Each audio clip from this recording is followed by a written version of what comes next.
प्रहलाद जी महाराज बड़ी सुंदर स्तुति करते हैं। हिरण्य कश्यपों का उद्धार कर प्रहलाद जी को राजगद्दी पर राज्याभिषेक भगवान नरसिंह देव कर अंतर ध्यान हुए हैं। प्रहलाद जी महाराज आज भ्रमण करते करते सुदूर जंगल में गए और दत्तात्रेय नाम के संत से इनका मिलना हुआ। दत्तात्रेय जी परम तपस्वी हैं, भगवान की भक्ति करते हैं। दत्तात्रेय जी ने प्रहलाद जी को वैराग्य, त्याग और सन्यासियों के अद्भुत लक्षणों का वर्णन करके सुनाया। सुनकर प्रहलाद जी के मन में बहुत प्रसन्नता हुई। आचार्य सुखदेव जी कहते हैं, परीक्षित, जो प्रसंग प्रहलाद का मैंने तुम्हें सुनाया, वास्तव में प्रसंग नारद जी ने तुम्हारे बाबा युधिष्ठिर को सुनाया था। इन समस्त प्रसंगों का मूल उद्देश्य क्या है? शास्त्र कहते हैं, घर छोड़कर वन में जाने से भगवान नहीं मिलते, बल्कि भागवत में तो यहाँ तक मिला है, लिखा है कि अगर कोई व्यक्ति संत भी बन जाए, महात्मा भी बन जाए, साधु भी बन जाए, सन्यासी भी बन जाए, एक आसन से बैठकर 8 घंटे रोज भजन भी करे, तो जो फल सन्यासी को प्राप्त होता है वो एक गृहस्थ को झाड़ू लगाते समय राम राम का कीर्तन करने से प्राप्त हो जाता है। इसलिए गृहस्थ जीवन सबसे ऊंचा है। ये मानना ही होगा, गृहस्थ में ही ब्रह्मचारी प्रकट होते हैं, गृहस्थ से ही अतिथियों का सत्कार होता है, गृहस्थ से ही ब्राह्मणों का अभिवादन होता है। सुखदेव जी कहते हैं, गृहस्थ जीवन आदर्श है, श्रेष्ठ है। प्रत्येक कार्य में गोविंद का नाम लगाओ। दाल बना रहे हैं, भगवान का कीर्तन करो, ऐसे तन्मय हो जाओ। एक गोपी माखन बेच रही थी ब्रज की गलियों में। जब माखन बेचा तो इतनी तन्मय हो गई माखन बेचने में कि कह रही थी, कोई माखन ले लो, कोई माखन ले लो।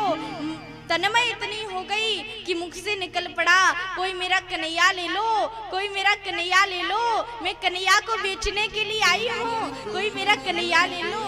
एक गोपी ने उसकी चुनरी पकड़ी, अरे तू कन्हैया को बेचती है, कन्हैया बिक जाएगा तो हम किसके भरोसे रहेंगे, किसके साथ में प्रेम करेंगे।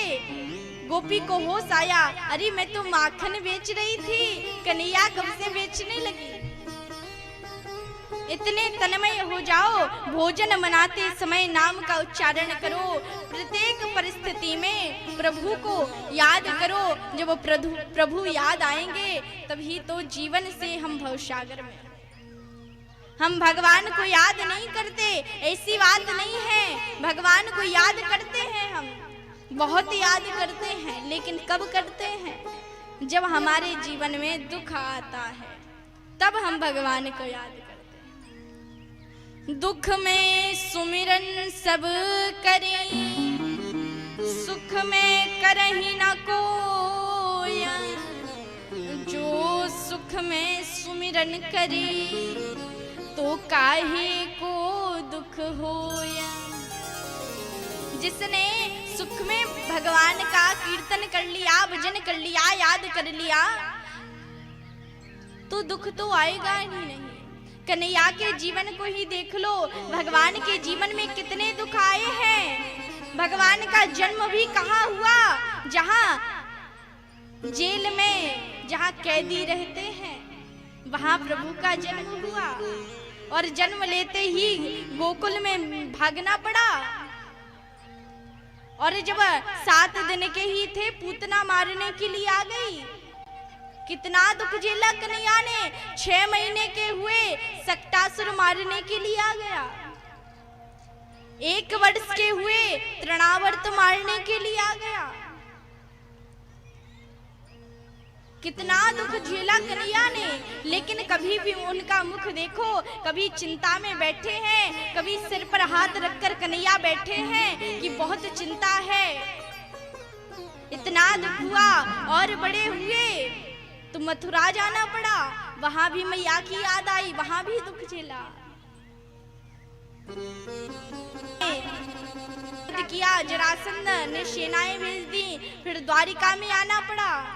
द्वारिका में जब विवाह बैठे ही थे तो भाइयों में ही झगड़ा होने लगा, पुत्रों में ही झगड़ा होने लगा, यदुवंशी में ही झगड़ा होने लगा,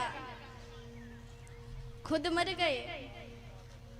कितना दुख झेला भगवान ने। जब दुख झेला, भगवान यह कहना चाहते हैं कि हमारे जीवन में चाहे जितने भी दुख आए, लेकिन कभी सिर पर हाथ रख कर बैठो मत, चिंतित मत बैठो कि आज हमारे जीवन में उठ जाओ सिर पे हाथ रख के कि बहुत दुख है।